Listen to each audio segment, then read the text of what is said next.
ഒരു കല്യാണം കഴിയുമ്പോഴേക്കും കുടുംബം കുത്തുവാള എടുക്കുന്ന അവസ്ഥയിലാണ് ഇപ്പോഴത്തെ പല കല്യാണങ്ങളും നടക്കുന്നത്. ഇപ്പൊ നിങ്ങൾ തന്നെ ഇൻസ്റ്റാഗ്രാമിലും മറ്റ് റീൽസ് ആയിട്ട് കണ്ടിട്ടുണ്ടാവും. അതായത് ഒരു കല്യാണത്തിന് കല്യാണം ഉറപ്പിക്കൽ, എൻഗേജ്മെന്റ് എന്നൊക്കെ വേണമെങ്കിൽ നമുക്ക് പറയാം, മിഠായി കൊടുക്കൽ എന്നൊക്കെ പറഞ്ഞൊരു ചടങ്ങ്. അതിന് വേണ്ടിയിട്ട് ഒരു ലോഡ് ചോക്ലേറ്റ്സും അതിനകത്തൊരു ഐഫോണും ഒക്കെ വെച്ചിട്ടാണ് ഈ പെണ്ണിന്റെ വീട്ടിലേക്ക് ചെറുക്കൻ പോകുന്നത് ഇത് കൊടുക്കാനായിട്ട്. അപ്പൊ ഇങ്ങനെ ഈ ഐഫോൺ കിട്ടുമല്ലോ എന്ന് ആലോചിച്ച് മാത്രം എൻഗേജ്മെന്റിന് തയ്യാറാകുന്ന പെൺകുട്ടികളും ഉണ്ട്.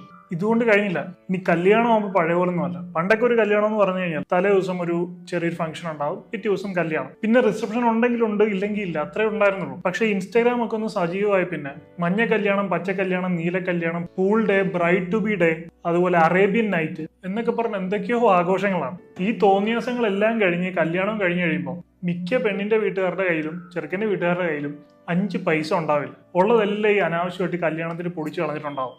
ഞാനങ്ങനെ ഒരു കമ്മ്യൂണിറ്റിയുടെ കാര്യം പറയല്ല, എന്നാലും നിങ്ങൾ ഇൻസ്റ്റാഗ്രാം നോക്കുന്ന ഒരാളാണെങ്കിൽ, അല്ലെങ്കിൽ അത്യാവശ്യം സോഷ്യൽ മീഡിയയിൽ ആക്റ്റീവ് ആയിട്ടുള്ള ഒരാളാണെങ്കിൽ നിങ്ങൾക്ക് കാണാൻ സാധിക്കും ഏറ്റവും കൂടുതൽ ഈ പരിപാടികൾ കാണിക്കുന്നത് മലബാർ ഏരിയയിലുള്ള മുസ്ലിം കമ്മ്യൂണിറ്റിയിലുള്ള ആൾക്കാരാണ്. എന്നിട്ട് അത് കണ്ടിട്ട് കോപ്പി ചെയ്തിട്ട് ഒരുപാട് ആളുകൾ ഇങ്ങോട്ട് ഇത് കാണിക്കുന്നുണ്ട്. ഈ മലബാർ ഏരിയയിൽ, അതായത് മലപ്പുറം, കോഴിക്കോട്, കണ്ണൂർ, ഈ ഒരു ഏരിയയിൽ ഒരു കൾച്ചർ എനിക്ക് മനസ്സിലാക്കാൻ സാധിച്ചത്, അതായത് ആളുകളെ കാണിക്കാൻ വേണ്ടി ജീവിക്കുക എന്ന് പറയുന്ന ഒരു കൾച്ചറായിട്ട് എനിക്ക് തോന്നിയിട്ടുണ്ട്. പല കാര്യങ്ങളും എല്ലാത്തിനും അനാവശ്യത്തിനേക്കാളും ഓവറായിട്ടുള്ള ആർഭാടം ആണ് പലരും കാണിക്കുന്നത്. എന്നാൽ അതിനനുസരിച്ചുള്ള വലിയ സാമ്പത്തികമുള്ള ആളുകളാണോ? ഒന്നും ആയിരിക്കില്ല.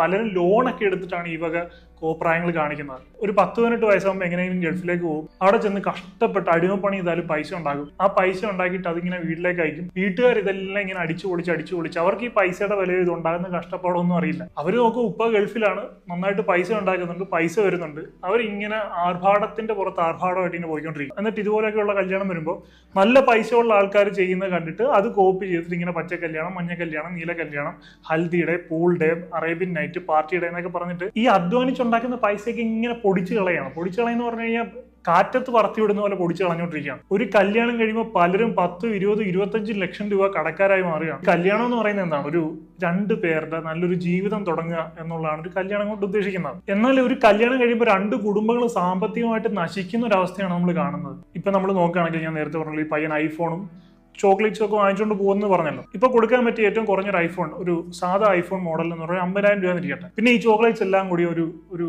10,000 രൂപയാണെന്നിരിക്കട്ടെ. ഏറ്റവും കുറഞ്ഞ ചോക്ലേറ്റ്സ് കാര്യങ്ങളെല്ലാം കൂടി ഒരു 10,000 രൂപയാണെന്നിരിക്കും. എന്നാൽ പോലും 60,000 രൂപയാണ്. പിന്നെ ഐഫോൺ മോഡൽ കൂടുന്നതനുസരിച്ചും ചോക്ലേറ്റിന്റെ പെട്ടിയുടെ എണ്ണം കൂടുന്നതനുസരിച്ചും ഈ റേറ്റ് 1 ലക്ഷം, 2 ലക്ഷം ഒക്കെ വരെ പോവാം. 2 ലക്ഷം, 3 ലക്ഷം വരെ പോവാം. നല്ല സ്ത്രീധനം വാങ്ങിച്ച് കല്യാണം കഴിക്കുന്ന ആൺകുട്ടികൾക്ക് അതൊരു പ്രശ്നമല്ല. കാരണം 50, 60 ലക്ഷം ഒക്കെ ഇങ്ങോട്ട് കിട്ടുമ്പോൾ അതിൽ നിന്ന് 1, 2 ലക്ഷം അല്ലെങ്കിൽ 3 ലക്ഷം മുടക്കി കല്യാണം കഴിക്കാൻ പോകുന്ന പെണ്ണിനെ സന്തോഷിപ്പിക്കുക എന്ന് പറഞ്ഞാൽ അവർക്ക് വലിയ പ്രശ്നമുള്ള കാര്യമല്ല. വെറുതെ കുറെ അനാവശ്യമായിട്ടുള്ള ആഡംബരം, ഒരു 5-6 പെട്ടിയും അതിനകത്ത് കുറെ സാധനങ്ങൾ, അതുപോട്ടെ അവരെന്തെങ്കിലും കാണിക്കട്ടെ. ഇത് കണ്ടിട്ട് സാധാരണ വീട്ടിലെ പയ്യന് കല്യാണം കഴിക്കാൻ പറ്റാത്ത അവസ്ഥയാണ്. കാരണം അവന് വലിയ സ്ത്രീധനം ഒന്നും കിട്ടുന്നുണ്ടാവില്ല. ചിലപ്പോൾ സ്ത്രീധനം വാങ്ങിക്കാത്ത ആളുകളും ഉണ്ടാവും. ഈ കല്യാണം കഴിക്കുന്ന ആൺകുട്ടികൾ എന്ന് പറയുന്നത് അവരൊക്കെ ഒരു ജോലിക്ക് കയറി സമ്പാദ്യം ഉണ്ടാക്കി തുടങ്ങിയിട്ടേ ഉണ്ടാവുള്ളൂ. നിങ്ങൾ തന്നെ ആലോചിക്കും, നിങ്ങളുടെ ഇടയിൽ എത്ര പേർക്ക്, ഒരു 25 വയസ്സിനിടയിൽ പ്രായമുള്ള ആളുകൾക്ക് ഒരു 3 ലക്ഷം രൂപയിൽ കൂടുതൽ സേവിങ്സ് ഉണ്ട്? ബാങ്കിൽ ഒരു 3 ലക്ഷം രൂപയിൽ കൂടുതൽ സേവിങ്സ് ഉണ്ട്.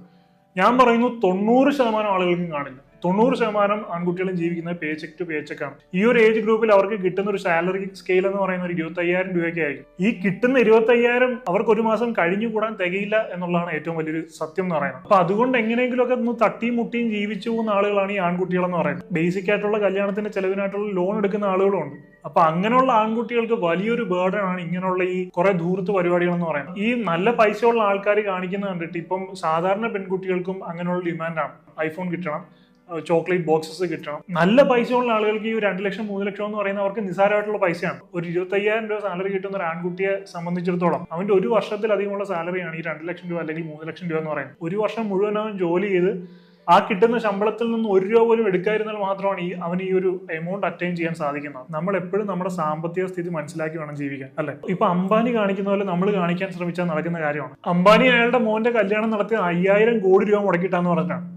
അപ്പൊ നമ്മൾ ഒരിക്കലും അംബാനിക്ക് എന്തൊരു ആർഭാണമാണ് ചെയ്യുന്നത്. 5,000 കോടി രൂപ മുടക്കിയിട്ട് മകന്റെ കല്യാണം നടത്തുക. പക്ഷെ നമ്മൾ നോക്കുകയാണെങ്കിൽ അംബാനിയുടെ ടോട്ടൽ വർത്തിന്റെ 0.5% ആണ് അയാളുടെ മോന്റെ കല്യാണത്തിന് വേണ്ടി മുടക്കിയത്. അപ്പൊ നമ്മളൊക്കെ എന്ത് ധൂർത്താണ് കാണിക്കുന്നത് ആലോചിച്ച് നോക്കി. ഇപ്പൊ 50 ലക്ഷം രൂപ ടോട്ടൽ നെറ്റ്വർത്ത് ഉള്ള ഒരാൾ അയാളുടെ മകന്റെയോ മകളുടെയോ വിവാഹം നടത്തുന്നത്. മകന്റെ വിവാഹമാണെങ്കിൽ ബേസിക് ആയിട്ടുള്ള ഒരു 5 ലക്ഷം രൂപ ചിലവാകും. ഈ 5 ലക്ഷം രൂപ എന്ന് പറയുന്നത് അയാളുടെ ടോട്ടൽ വർത്തിന്റെ 10%. അംബാനി ചെലവാക്കിയതാണ് 0.5%. അംബാനി അയാളുടെ മകന്റെ കല്യാണത്തിന് വേണ്ടി ചെലവാക്കിയതിന്റെ 20 ഇരട്ടിയാണ് ഒരു സാധാരണക്കാരൻ അയാളുടെ മകന്റെ കല്യാണത്തിന് വേണ്ടി ചെലവാക്കുന്നത്. ഇനി മകളുടെ ആണെങ്കിൽ പറയേ വേണ്ട. സ്ത്രീധനം എന്നൊക്കെ പറയുന്ന പരിപാടി ആക്റ്റീവ് ആയിട്ടുണ്ട്. എങ്ങനെ പോലും ഡീസന്റ് ആയിട്ടുള്ള ഒരു ആൺകുട്ടിക്ക് കൊടുക്കുന്ന സ്ത്രീധനം എന്ന് പറയുന്നത് മിനിമം ഒരു 10 ലക്ഷം രൂപ കൊടുക്കും, പിന്നെ സ്വർണ്ണമായിട്ട് വേറെ കൊടുക്കും. എങ്ങനെ കൂട്ടിയാലും ഒരു 25 to 50 ലക്ഷം രൂപ കൊടുക്കുന്നു വിചാരിക്കാം. ഇനി ഇതൊന്നും ഇല്ലാത്ത ആളാണെങ്കിൽ ജസ്റ്റ് ഒരു വീടുണ്ട്, അയാൾക്ക് ജീവിച്ചു പോകാനുള്ള ഒരു ചുറ്റുപാടുണ്ട്, എന്നാൽ പോലും ഒരു കല്യാണം കഴിപ്പിച്ചുകൊണ്ടെങ്കിൽ നമ്മുടെ ഇവിടുത്തെ കേരളത്തിലെ ഒരു സിസ്റ്റവും കസ്റ്റവും കാര്യങ്ങളും ഒക്കെ വെച്ചിട്ട് മിനിമം ഞാൻ ഈ പറഞ്ഞ പോലെ 5 ലക്ഷം രൂപയാണ് ആളുകൾക്കുള്ള ഭക്ഷണം, ഓഡിറ്റോറിയത്തിന്റെ റെന്റ്, അതുപോലെ തന്നെ കല്യാണത്തിന്റെ ഡ്രസ്സ് എടുക്കുന്ന ചിലവുകൾ. ഈ കല്യാണത്തിന് ഡ്രസ്സ് എടുക്കുക എന്ന് പറഞ്ഞാൽ ചെറുക്കനും പെണ്ണും മാത്രമല്ല, ബന്ധുക്കൾക്കൊക്കെ എടുത്തു കൊടുക്കുന്ന സിസ്റ്റം ഉണ്ട്. പെൺകുട്ടിയുടെ ഒരു ആൺകുട്ടിയുടെയും ജീവിതം തുടങ്ങുന്നതാണ് കല്യാണം എന്ന് പറയുന്നത്. അപ്പൊ ഈ ജീവിതം തുടങ്ങുമ്പോൾ തന്നെ വലിയൊരു കടബാധ്യതയും ആവശ്യമില്ലാത്ത ഫിനാൻഷ്യൽ സ്ട്രെസ്സും തലയിൽ എടുത്തു വെച്ചിട്ടാണ് ജീവിതം തുടങ്ങുന്നത്. ഒന്നാലോചിച്ച് നോക്കിയാൽ അവരെ തീർച്ചയായിട്ടും ഒരു വലിയ ഫിനാൻഷ്യൽ സ്ട്രെസ് ഒക്കെ തലയിൽ എടുത്ത് വെച്ച് ജീവിതം തുടങ്ങുക എന്ന് പറഞ്ഞാൽ ജീവിതം അത്രയും നന്നായിട്ട് ആസ്വദിക്കാനൊന്നും സാധിക്കില്ല. ഒരു സാധാരണക്കാരന്റെ പെർസ്പെക്റ്റീവിൽ നോക്കുമ്പോൾ പൈസ ഉള്ള ആളുകൾ വിട്ടേക്കാം. ഞാൻ പറഞ്ഞ പോലെ അവരുടെ വലിയ സമ്പാദ്യത്തിന്റെ ചെറിയൊരു ശതമാനമായിരിക്കും കല്യാണത്തിന് വേണ്ടി ചെലവഴിക്കുന്നത്. അവരുടെ ഭാഗത്ത് നിന്ന് നോക്കുമ്പോൾ അത് ശരിയാണ്, അവർ ഇത്രയും പൈസ ഉണ്ടാക്കുന്നു എന്തിനു വേണ്ടിയിട്ടാണ്? അപ്പൊ അത് എവിടെയെങ്കിലുമൊക്കെ ചെലവഴിക്കണം, എങ്ങനെയെങ്കിലുമൊക്കെ അവർക്ക് അത് ആസ്വദിക്കണം, അതിന് വേണ്ടിയിട്ട് അവർ ഇത്രയും ആർഭാടം കാണിക്കുന്നു. എന്നാൽ ഒരു സാധാരണക്കാരനെ സംബന്ധിച്ചിടത്തോളം അവനവന്റെ ഡേ ടു ഡേ ലൈഫ് മുന്നോട്ട് കൊണ്ടുപോകാൻ കഷ്ടപ്പെടുന്ന ഒരാൾ അത് കോപ്പി അടിച്ച് ഇത്രത്തോളം ആർഭാടം കാണിച്ചൊരു വിവാഹം നടത്തേണ്ട കാര്യമുണ്ടോ എന്ന് ഇനി വരുന്ന പുതുതലമുറയെങ്കിലും ആലോചിക്കേണ്ട ഒരു വിഷയമാണ്. ഉള്ളവൻ കാണിച്ചോട്ടെ, കുഴപ്പമില്ല. പക്ഷെ ഇല്ലാത്തവൻ അത് കോപ്പി ചെയ്ത് ഒരു ഫിനാൻഷ്യൽ ബേർഡൻ തലയിൽ എടുത്തു വെച്ച് ജീവിതം നശിപ്പിക്കുന്ന എന്തിനാണ്? പല ആൺകുട്ടികളുടെയും പെൺകുട്ടികളുടെയും രക്ഷിതാക്കള് 10, 15, 20 ലക്ഷം രൂപ കടക്കാരായിട്ട് മാറുകയാണ്.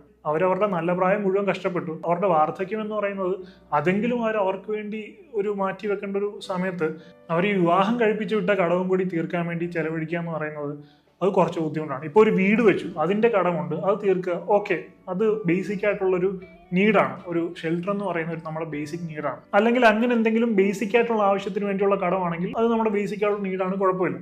ഈ വിവാഹം എന്നൊക്കെ പറയുന്നത് നമുക്ക് ഈ ഇത്രയും ആഡംബരം അല്ലെങ്കിലും വിവാഹം നടന്നോളും. ഇത്രയും ആഡംബരമായിട്ട് വിവാഹം നടത്താത്തതുകൊണ്ട് ഭാവിയിൽ അവർക്ക് കുട്ടികളൊന്നും ഉണ്ടാകാതിരിക്കുകയൊന്നുമില്ല. അതുപോലെ തന്നെ ഈ പെൺകുട്ടിയുടെ ആൺകുട്ടിയുടെ പെർസ്പെക്റ്റീവിൽ നോക്കുകയാണെങ്കിൽ കടബാധ്യത ഇല്ലാതെ നല്ലൊരു ലൈഫ് മുന്നോട്ട് കൊണ്ടുപോകാൻ വേണ്ടിയുള്ള പൈസയാണ് ഈ വിവാഹത്തിന് വേണ്ടി അനാവശ്യമുള്ള പച്ച കല്യാണം, മഞ്ഞ കല്യാണം, നീല കല്യാണം, വയലറ്റ് കല്യാണം എന്നൊക്കെ പറഞ്ഞിട്ട് അനാവശ്യമായിട്ട് ധൂർത്തടിച്ച് കളയുന്നത്. ഇത് കാലാകാലം ചരിത്രത്തിൽ രേഖപ്പെടുത്തുന്ന സംഭവമൊന്നുമല്ല. അടുത്തൊരു കല്യാണം വരുമ്പോൾ നിങ്ങളുടെ കല്യാണത്തിന്റെ കാര്യം ഈ പറയുന്ന ആൾക്കാരെല്ലാം മറക്കും. നിങ്ങളുടെ കല്യാണം എത്ര നന്നായിട്ട് നടന്നതാണെങ്കിലും എത്ര മോശമായിട്ട് നടന്നതാണെങ്കിലും കുടുംബത്തിൽ അടുത്തൊരു കല്യാണം ഉണ്ടാകുന്നവരെയായിരിക്കും അതിൻ്റെ ഒരു വാലിഡിറ്റി എന്ന് പറയുന്നത്. അല്ല ലൈഫ് ലോങ് ആരും അത് പറഞ്ഞുകൊണ്ടിരിക്കില്ല. ഒരു 10 വർഷം കഴിയുമ്പോഴും നിങ്ങളുടെ കല്യാണം ബെഞ്ച് മാർക്കായിട്ട് ഇരിക്കില്ല. കാരണം അപ്പോഴത്തേക്കും അതിന്റെ സിസ്റ്റങ്ങളും കാര്യങ്ങളും ഒക്കെ മാറും, പുതിയ കാര്യം വരും. അന്നത്തെ കാലത്ത് എത്ര വലിയ സെറ്റപ്പ് നടത്തിയ കല്യാണമാണെങ്കിലും പുതിയ സിസ്റ്റവും കാര്യങ്ങളൊക്കെ വരുമ്പോൾ അതിനായിരിക്കും പ്രയോറിറ്റി പോകുന്നത്. അപ്പോൾ അനാവശ്യമായിട്ട് ഇത്രയും പൈസ അടിച്ചു പൊളിച്ച് നശിപ്പിച്ച് കളയേണ്ട കാര്യമുണ്ടോ എന്ന് തീർച്ചയായിട്ടും ആലോചിക്കുക. നമ്മുടെ ജീവിതം നല്ല രീതിയിൽ മുന്നോട്ട് കൊണ്ടുപോകാനായിട്ട് നമുക്ക് ആ പൈസ ഉപയോഗിക്കാം. ബേസിക് ആയിട്ട് ഡീസെന്റ് ആയിട്ട് കല്യാണം നടത്തുക. അനാവശ്യമായിട്ടുള്ള ഈ പച്ച, മഞ്ഞ, നീല കല്യാണം എന്നൊക്കെ പറഞ്ഞ അനാവശ്യമായിട്ടുള്ള ഒരാഴ്ച നീണ്ടിരിക്കുന്ന ഒരു മാരത്തോൺ ഫെസ്റ്റിവലൊക്കെ ഒഴിവാക്കിയിട്ട് അതേസമയം ഈ അനാവശ്യമായിട്ടുള്ള കാര്യങ്ങൾ ഒഴിവാക്കി അത് സേവ് ചെയ്ത് വെക്കുകയാണെങ്കിൽ അവരുടെ ജീവിതം തുടങ്ങുമ്പോൾ അതിന് പ്രധാനപ്പെട്ട കാര്യങ്ങൾക്ക് വേണ്ടിയിട്ട് അവർക്ക് ചെലവഴിക്കാം. ആ ന്യൂലി മാരീഡ് കപ്പിൾസിന് ഒരു ലോങ് ട്രിപ്പ് പോവാം. അവർ തമ്മിലുള്ള ബോണ്ട് കൂട്ടാനും അവർ തമ്മിലുള്ള അണ്ടർസ്റ്റാൻഡിങ് വർദ്ധിപ്പിക്കാനും അതൊക്കെ വളരെ ഹെൽപ്ഫുൾ ആയിരിക്കും. തീർച്ചയായിട്ടും അത് വർത്ത് ഇൻവെസ്റ്റിംഗ് ആണ്. അതേസമയം നിങ്ങളൊന്ന് ആലോചിക്കും, പലതരത്തിലുള്ള ഇത്രയും ആഡംബരമായിട്ട് ലക്ഷങ്ങൾ പൊടിച്ചു കളഞ്ഞ് കല്യാണം കഴിഞ്ഞിട്ട് 1 മാസം പോലും തികയ്ക്കാതെ ഡൈവോഴ്സ് ആവുന്ന ഒരുപാട് പേരുണ്ട്. ഇപ്പൊ നിങ്ങൾ പല മാട്രിമോണി സൈറ്റും തന്നെ നോക്കുകയാണെങ്കിൽ നിക്കാഹ് ഡിവോഴ്സ് എന്ന് പറഞ്ഞാൽ നിങ്ങൾക്ക് വളരെയധികം പ്രൊഫൈൽസ് കാണാം. അതിൽ ഏറ്റവും കൂടുതൽ മലബാർ സൈഡിൽ നിന്ന് തന്നെയാണ് കണ്ടിട്ടുള്ളത്. അപ്പൊ കല്യാണം ആഡംബരമായിട്ട് നടത്തുക എന്നുള്ളതല്ല, അവരുമായിട്ട് നല്ലൊരു ലൈഫ് ജേണി ബിൽഡ് ചെയ്യാൻ ശ്രമിക്കുക. അതിനൊക്കെ വേണ്ടിയിട്ടാണ് പരിശ്രമിക്കേണ്ടത്. അല്ല ഇത്രയും ആഡംബരം കാണിച്ച് നാട്ടുകാരെ ബോധിപ്പിച്ച് കുറെ പൈസ പൊടിച്ച് കളഞ്ഞ് കല്യാണം കഴിഞ്ഞിട്ട് ഇവര് തമ്മിൽ ഒരു മാച്ചും ഇല്ല, ദിവസവും അടിയാണെങ്കിൽ നരകതുല്യമായിട്ടുള്ളൊരു ജീവിതമായിരിക്കും. ഇപ്പൊ നിങ്ങൾ തന്നെ കാണുന്നുണ്ട്, പല പെൺകുട്ടികൾ ആത്മഹത്യ ചെയ്യുന്ന ന്യൂസുകൾ കാണുന്നുണ്ട്. വീട്ടുകാർ ഇതുപോലെ വളരെ ആഡംബരമായിട്ടൊക്കെ നടത്തിയിട്ടുള്ള കല്യാണമാണ്. കൊടുത്ത കാർ ഇഷ്ടപ്പെട്ടില്ല എന്ന് പറഞ്ഞിട്ട് ടോർച്ചർ ചെയ്ത ആളുടെ കാര്യമൊക്കെ ന്യൂസിൽ നമ്മൾ കണ്ടതാണ്. ഇങ്ങനെയൊക്കെയുള്ള പല കാര്യങ്ങൾ കാണുകയും കേൾക്കുകയും ചെയ്യുന്നതുകൊണ്ട് ഇപ്പൊ പെൺകുട്ടികൾക്കും ആൺകുട്ടികൾക്കും കല്യാണം കഴിക്കാൻ തന്നെ ഇൻട്രസ്റ്റ് ഇല്ലാതിരിക്കുകയാണ്. കല്യാണം എന്ന് പറയുമ്പോൾ തന്നെ അവർക്കൊരു ട്രോമ പോലെ വന്നിരിക്കുകയാണ്. വലിയ സ്ത്രീധനം വാങ്ങിക്കാതെ സ്ത്രീധനം വേണമെന്നൊക്കെ പറഞ്ഞ് കല്യാണം കഴിക്കുന്നതാണെങ്കിൽ പെൺകുട്ടി ഇതുപോലെ ഐഫോൺ വേണം, 10 ബോക്സ് ചോക്ലേറ്റ് വേണം എന്നൊക്കെ ഡിമാൻഡ് ചെയ്യുകയാണെങ്കിൽ ചിലപ്പോൾ 25,000 രൂപയ്ക്ക് ഏതെങ്കിലും കമ്പനി ജോലി ചെയ്യുന്ന ഒരു പാവപ്പെട്ടവനായിരിക്കും. അത് കേൾക്കുമ്പോൾ തന്നെ അവന്റെ നെഞ്ചിടിക്കും. സോ ഉള്ളവൻ പലതും കാണിക്കും. അത് കണ്ടിട്ട് ഇല്ലാത്തവൻ അതുപോലെ ചാടാൻ പോയിക്കഴിഞ്ഞാൽ ജീവിതം ലോക പരാജയമായിട്ട് മാറും. സോ നമ്മൾ ചിന്തിക്കുക നമ്മൾ എവിടെയാണ് നിൽക്കുന്നത്, നമ്മുടെ കേപ്പബിലിറ്റി എന്താണ്. ലൈഫ് ലോങ് ഒരു കടബാധ്യത ഉണ്ടാക്കി വെച്ചിട്ട് അത് തീർക്കാൻ വേണ്ടി നശിപ്പിച്ച് കളയേണ്ടതല്ല നമ്മുടെ ജീവിതം. നമുക്ക് നമ്മുടെ ജീവിതം ജീവിച്ചു കഴിയുമ്പോൾ എന്തെങ്കിലുമൊക്കെ വർത്ത് ആയിരുന്നു എന്ന് നമുക്ക് തോന്നണം. ഇത്രയും ആഡംബരം നടത്തി ഒരു കല്യാണം നടത്തിയിട്ട് അവസാനം അത് ഫെയിലിയർ ആയി കഴിഞ്ഞാൽ നമ്മുടെ ലൈഫ് തന്നെ ഒരു ഫെയിലിയർ ആണെന്ന് ചിലപ്പോൾ നമുക്ക് തോന്നിപ്പോകും. അതേസമയം രജിസ്റ്റർ മാരേജ് ചെയ്ത ആളാണെങ്കിൽ പോലും നല്ലൊരു പാർട്ണറായിട്ട് ലൈഫ് ലോങ് അവർ ഹാപ്പി ആയിട്ട് പരസ്പരം മനസ്സിലാക്കി നല്ല രീതിയിൽ പോവുകയാണെങ്കിൽ അതിന് പകരം വെക്കാൻ മറ്റൊന്നുമില്ല. പിന്നെ പെർസ്പെക്റ്റീവ് ഓഫ് മാരീഡ് ലൈഫ്, ആ ഒരു മാരീഡ് ലൈഫിന്റെ പെർസ്പെക്റ്റീവിൽ നോക്കുമ്പോൾ കഴിഞ്ഞ കുറേ നാളുകളായിട്ട് ഇതുപോലുള്ള ഒരുപാട് റീലുകളും കാര്യങ്ങളും ഞാൻ കാണുന്നുണ്ട്. ഇങ്ങനെ ചോക്ലേറ്റ് കൊടുക്കുക, ഐഫോൺ കൊടുക്കുക, പച്ചക്കല്യാണം നടത്തുക, ഹൽദി ഡേ നടത്തുക, പൂൾ പാർട്ടി നടത്തുക, അറേബ്യൻ നൈറ്റ് നടത്തുക. പേഴ്സണലി എനിക്കിതൊന്നും യാതൊരു തരത്തിലുള്ള താല്പര്യമില്ല. പക്ഷെ ഞാൻ അൺമാരീഡ് ആണ്, ഞാൻ കല്യാണം കഴിച്ചിട്ടില്ല, എനിക്ക് കല്യാണം നോക്കുന്നുണ്ട്. അപ്പം നാളെ ഞാൻ കല്യാണം കഴിക്കുമ്പോഴും ആ പെൺകുട്ടിയുടെ വീട്ടുകാർ അവരത് വേണമെന്ന് പറയുകയാണെങ്കിൽ എനിക്ക് നോ എന്ന് പറയാൻ പറ്റില്ല. കാരണം എൻ്റെ പൈസയല്ല. അവർ പറയുകയാണെങ്കിൽ ഞങ്ങളുടെ പൈസയാണ്, ഞങ്ങൾക്ക് ഇഷ്ടമുള്ള ചെയ്യുമെന്ന് പറഞ്ഞു കഴിഞ്ഞാൽ എനിക്ക് മറ്റൊരാളുടെ കാര്യത്തിൽ കയറി അത്രയും ഇന്റർഫിയർ ചെയ്യാൻ സാധിക്കില്ല. എനിക്ക് എൻ്റെ കാര്യം മാത്രമേ തീരുമാനിക്കാൻ സാധിക്കുള്ളൂ. ഞാൻ ഇങ്ങനൊന്നും ചെയ്യുന്നില്ലെന്ന് എനിക്ക് തീരുമാനം എടുക്കാൻ സാധിക്കും. സോ ഈ കാര്യങ്ങളൊക്കെ അവരവർ തീരുമാനിക്കേണ്ട കാര്യമാണ്, അവരവർ സ്വയം മാറേണ്ട കാര്യമാണ്. സോ അതൊക്കെ ഓരോരുത്തരുടെ പേഴ്സണൽ ചോയ്സസ് ആണ്. അപ്പോൾ ഇനിയുള്ള നമ്മുടെ ഈ ജനറേഷനെങ്കിലും ഇതൊക്കെ മനസ്സിലാക്കി നമ്മുടെ ഫിനാൻഷ്യൽ കേപ്പബിലിറ്റിക്ക് മുകളിൽ നിൽക്കുന്ന ഈ അത്യാർഭാടകരമായിട്ടുള്ള അനാവശ്യ കാര്യങ്ങളൊക്കെ വേണ്ടാന്ന് വെച്ച് കഴിഞ്ഞാൽ തീർച്ചയായിട്ടും മുന്നോട്ടുള്ള ലൈഫിൽ അത് വളരെയധികം പ്രയോജനം ചെയ്യും. അപ്പോൾ എന്തായാലും ഇത്രയെങ്കിലും പറയണമെന്ന് തോന്നി. കുറേ പേർക്കെങ്കിലും ഇത് കേട്ട് ഒന്ന് ചിന്തിക്കും എന്ന് ഞാൻ പ്രതീക്ഷിക്കുന്നു. കുറേ പേർക്കെങ്കിലും പ്രയോജനപ്പെടും എന്ന് ഞാൻ വിശ്വസിക്കുന്നു.